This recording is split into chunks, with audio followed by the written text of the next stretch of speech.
What if the story of global coffee culture could be told by watching countries race to import the beans that fuel our mornings? Today, we follow more than 60 years of shifting demand, rising markets, and evolving tastes, through the world's largest importers of green coffee, from 1961 to 2023.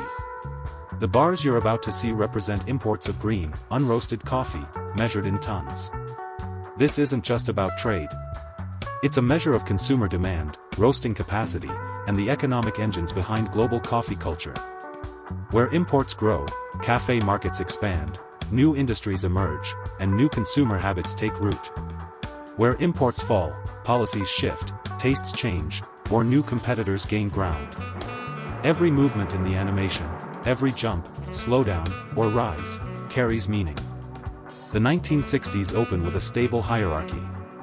The United States sits far above all others, driven by rising incomes, expanding retail coffee, and the early boom of instant blends. Around it, Japan, Germany, France, Italy, and the United Kingdom rotate near the top, reflecting post-war growth and strong roasting industries. It's a decade of stability, with no major new entrants yet. Through the 1970s, the composition barely changes. The United States remains firmly on top. Japan holds its strength. Western Europe, especially Germany, France, and Italy, continues to grow as roasting and soluble coffee hubs.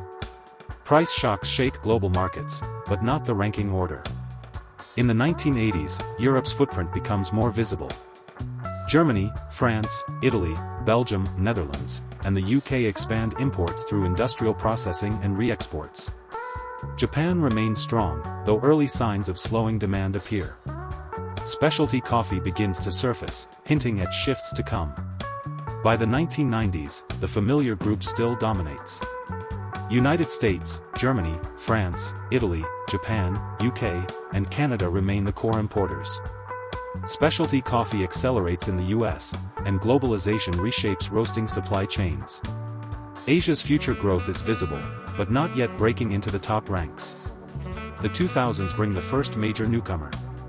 The leading group, US, Germany, France, Italy, Belgium, Netherlands, UK, Canada, maintains its power. But Japan's relative position starts to ease as its market matures. And China enters the chart for the first time, small, but rising quickly, fueled by urbanization, new income levels, and a rapidly developing cafe culture. In the 2010s, momentum accelerates. The United States stays the top single country importer. Germany solidifies its role as Europe's primary industrial hub.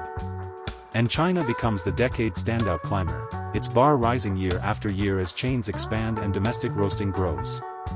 By the early 2020s, the top tier becomes more crowded.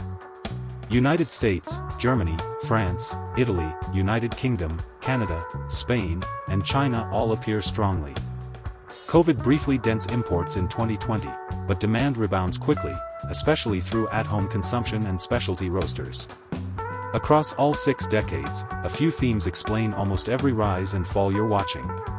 Demand and per capita consumption keep the US and Europe consistently on top. Industrial roasting and re-exports push Germany higher than its population alone would suggest. Cafe culture and retail expansion drive Japan early on, and China dramatically from the 2000s onward. Supply shocks, climate events, and price cycles introduce short-term turbulence.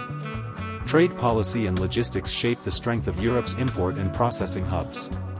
As the chart reaches 2023, it reveals more than trade volumes.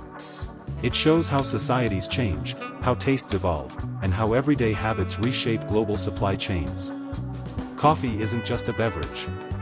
It's a story of culture, opportunity, and transformation, told one rising bar at a time. If this journey sparked your curiosity, explore the data behind other everyday products, and see what their stories reveal next.